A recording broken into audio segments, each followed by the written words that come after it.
still played on the radio in South Africa sometimes. And This brings back, you mentioned the Beatles now, right? Yeah?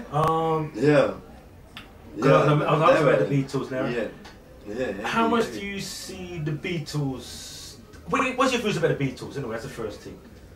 Well, I've listened to not all of their music, but the stuff that I have heard is really amazing music. Yet you could listen to it now and still feel very invigorated, and but yet the 60s of something that have come and gone in a sense. So yeah, they paved a very strong path for the future. Okay. And their vibrations that they started off then in the 60s in the States have gone all the way around and still are foundations, I think, for love, peace and unity and everything like that in the world. Yet I wouldn't rush out to get a Beatles album now. Like, I've just been out and bought what's his name now? Lieutenant Kali Buds. He's a white Jamaican fellow. Okay. And his one track is very, very cool. I dig it. I've been hearing it and I just thought, let me go get because that. the reason why I just bought the Beatles, because I mean I watched a documentary. Yeah. Where they you know, obviously they started from Liverpool, you know, very humble beginning. Yeah. And then they, they made the Beatles. The Beatles. Yeah. Right? Yeah. Then they went to America and they've done quite well in America, from my understanding. Yeah. And bang, they just billionaires. You know what I mean? Yeah. You see. But also John Lennon, very controversial things around with him and his wife and things like that after their whole musical career. That's right. That's quite interesting as well.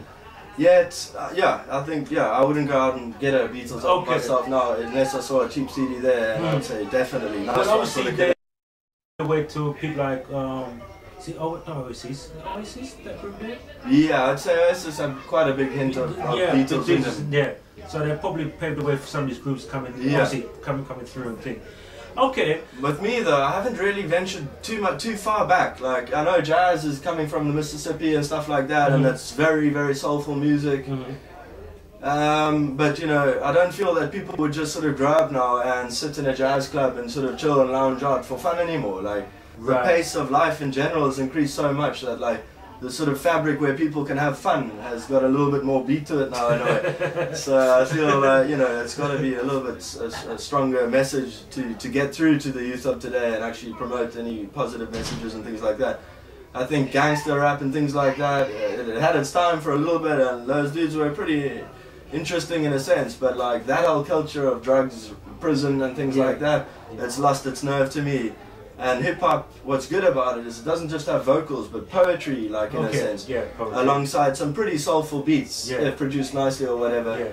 And it still has mystery as its foundation, I find. Okay. But with 50 Cent, I don't want to name anybody really, but like with those sort of artists and stuff who've gone for the commercial route, I don't think they're sitting there at home and feeling completely gratified about producing something that's really, you know, hit home around the world and really created a positive message for people to sort of listen. Earlier you talked about reggae music. What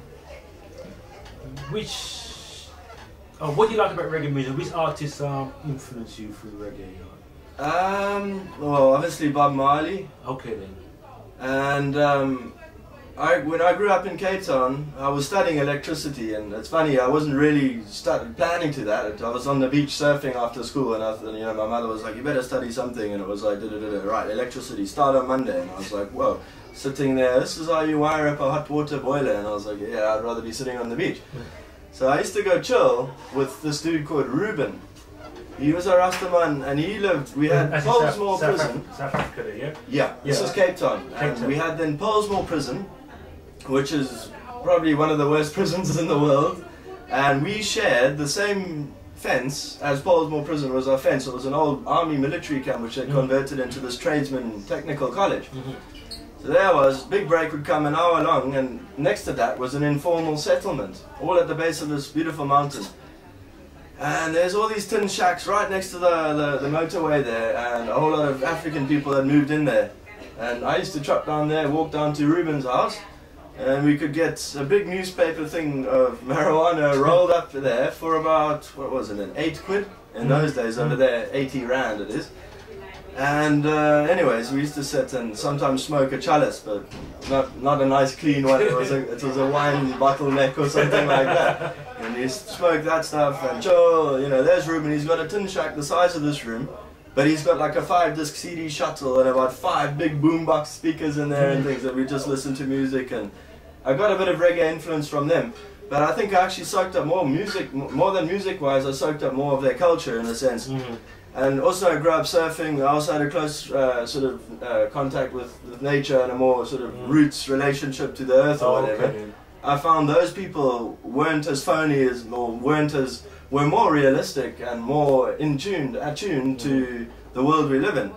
So I respected them already then from a young age, and like, you know, I said to my mother, oh no, I don't smoke or whatever, and she said, you better not, but you know, she had the odd plant coming up in the garden, and I used to get a bit of ganja from my old man every now and again, even if I had to. And yeah, I just, you know, it wasn't marijuana over here, it's quite controversial growing up in a big city where it's quite hectic to get it or whatever, but over there it's, you know, growing everywhere. But if you're in a community, a Rastafarian community, it wasn't only Rastas, it was all sorts of people. But, you know, they're smoking in front of their kids from a young age, the kids are growing up, they see that, and it's absolutely normal for them. They've got the sort of integrity and respect and honor then at a later age if they do start smoking themselves or whatever. But yeah, so I found them very interesting people, and still when I was back in Cape Town not long ago, I was working in a little shop in Green Market Square, which is where these, I think they're called sage rastas. They've got to stay in the mountains for 1 year, and they wear like white cloths and things. Is that so? Yeah. Okay. And they'll make stuff out of roots and wood and stuff, pipes, and they used to come down to this market in Long Street in Cape Town called Green Market Square and trade their stuff for a bit of things, whatever, for food and other things. And when I was back there, I was working in a little shop called the Little Amsterdam, it was called. And above that, there was a shop called Roots. This guy called Levi started that, and they're the over-the-counter dealers really in Cape Town. But everyone knows they could get ganja there, yet it's still illegal, so to speak. But nice, higher grade stuff for Cape Town, really, really quality stuff. And even there now, there's some quality stuff because of the seed trade. It's available over internet or whatever, but the climate and outdoor grown ganja seems to, even if it's kind bud grown outdoors, it's much better than hydroponics with nerve agents and opium mixed in it or whatever you're finding on the streets around here these days. I'm not too sure. What I want to do, I want to wind it down. I know you got to. I must go soon. Very soon. I'm trying to hold you down. But what I want to do, just what's the political climate in South Africa right now in terms of race between black and white people right there? I think, yeah, after apartheid, from my perspective, we went through quite a heavy stuff, and it opened people up to a much more youthful approach of interaction. So if you're an open-minded person, you know, you realize then that if you don't like somebody because of the color of their skin, it means you're the one who's walking around with a chip on your shoulder and denying yourself a possible experience of learning more about somebody else as well as yourself and growing or whatever. So if you don't like anybody because of their color of their skin, fine. I find still there's a lot of stigma between all and every culture and race on earth, because out of fear, I guess it is, you know, if you don't know anything about something else, you automatically have the choice to be afraid of it, or to just, you know, take that head on and actually use that as an opportunity to learn directly. And I think, you know, maybe at this level of consciousness where we're at with, you know, the collective consciousness of humankind or whatever, we haven't evolved to the point where people could just drop their guards, or most people. I think a lot of people are embarrassed to do that, and it's maybe a couple more years and whatever. But so yeah, there was an opening of interaction because of apartheid. It wasn't a pleasant thing to go through, but rather direct and fast and slow over time, you know. And yeah, I've got friends from all different religions, all different cultures and colors and everything, and it's a good feeling to have that, I think, and lovely to have grown up with that, because then I don't, you know, I can speak.